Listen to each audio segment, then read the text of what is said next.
Enrico L. Pacete versus Honorable Glicerio V. Carriaga, Jr. The facts of the case. Concepcion Alanis and Enrico Pacete contracted marriage on April 1938. They had one child named Consuelo. Enrico contracted a subsequent marriage with Clarita. Reconciliation between Concepcion and Enrico was impossible since Enrico evidently preferred to continue living with Clarita. Concepcion Alanis filed a complaint on October 1979 for the declaration of nullity of marriage between her erstwhile husband Enrico Pacete and one Clarita de la Concepcion, and also for legal separation between her and Enrico and accounting and separation of their properties.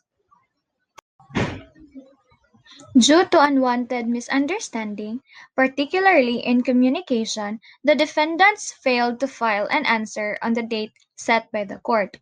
Thereafter, the plaintiff filed a motion to declare the defendants in default, which the court forthwith granted. The issue of the case.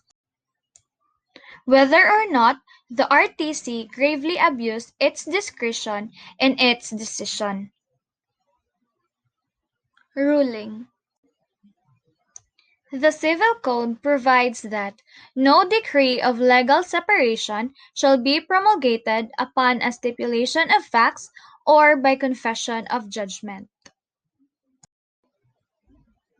In case of non-appearance of the defendant, the court shall order the prosecuting attorney to inquire whether or not collusion between parties exists. If there is collusion, the prosecuting attorney shall intervene for the state in order to take care that the evidence for the plaintiff is not fabricated. If there is no collusion, to intervene for the state in order to see to it that the evidence submitted is not fabricated.